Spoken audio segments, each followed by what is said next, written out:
When Friedrich Merz warned that the Pax Americana is coming to an end, he was not predicting the disappearance of American power, but signaling something more unsettling: the erosion of certainty. Decades of Pax Americana are largely over for us here in Europe, and also for us specifically in Germany.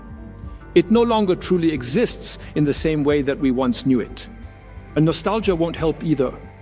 And I would be one of the last people not to gladly indulge in that nostalgia. But it doesn't help. That's just how it is. The Americans are now pursuing their own interests very, very forcefully. For decades, Europe's security order rested on an assumption that the United States would ultimately underwrite stability. That assumption is now openly questioned, and the consequences of that doubt may matter more than any formal policy shift in Washington. If Pax Americana fades, the first effects will not be global collapse, but regional strain.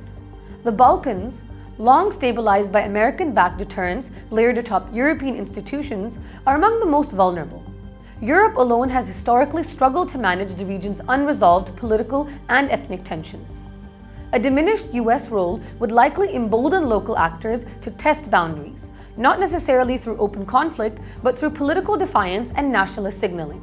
In this environment, narratives of Slavic and Orthodox solidarity gain traction, particularly in Serbia, which has long balanced between Brussels, Washington, and Moscow. A Serbia less constrained by American pressure would have more space to lean rhetorically towards Russia, with ripple effects in Bosnia's Republika Srpska and renewed complications around Kosovo. The danger lies less in intent than in miscalculation. Leaders acting on the belief that Europe lacks the unity or will to respond decisively. Scandinavia faces a different but equally serious challenge. Finland and Sweden moved towards NATO precisely because American guarantees were seen as indispensable. If those guarantees appear less credible, Northern Europe shifts from a secure flank to a strategic frontline. The Baltic Sea, Arctic access routes, undersea cables, and energy infrastructure become focal points of competition. Unlike the Balkans, where instability emerges from fragmentation, the Nordic risk lies in high-end state confrontation, where deterrence depends on speed, intelligence, and escalation control. In these domains, US capabilities remain difficult to replace quickly, and any perceived gap invites probing. This raises a broader question. Does the end of Pax Americana also mark the end of Europe's economic and security dependence on the United States? In practice, Europe is already moving in that direction.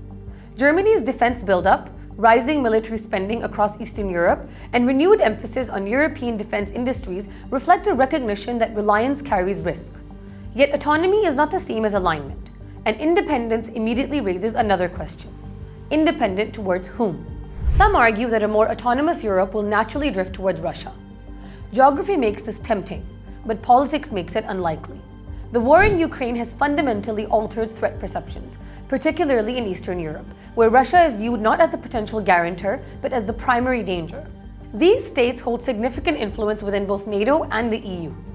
Even if parts of Western Europe eventually seek limited détente, Russia becoming a security pillar for Europe would contradict recent experience and internal European power dynamics.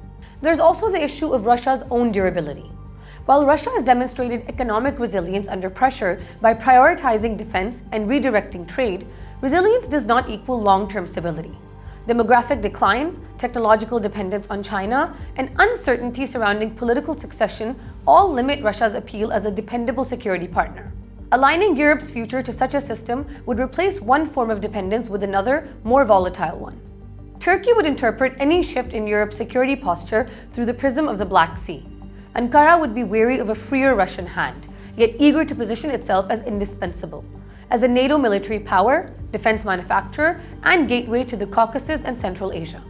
This fits Turkey's broader strategy of strategic autonomy rather than firm alignment. In the Middle East, a reduced American role would not transform Israel into a regional security guarantor. Israel can deter and strike, but it lacks the capacity to underwrite regional order. Instead, Gulf states would deepen hedging strategies, diversify security partnerships, and pursue selective cooperation rather than rely on any single protector. Perhaps the most underappreciated shift would occur in Central Asia. As Europe seeks resilient trade routes and reduced exposure to contested seas, the region becomes a strategic crossroads rather than a periphery. Competition among China, Russia, Turkey, and Europe would intensify, making Central Asia a central arena of the post-Pax Americana order. The real danger is not that Pax Americana fades, but that it fades faster than Europe can adapt. Transitions are when deterrence weakens and misjudgments occur. A Europe without a guardian is not necessarily weaker, but it is exposed. And exposure, in geopolitics, is when history tends to return.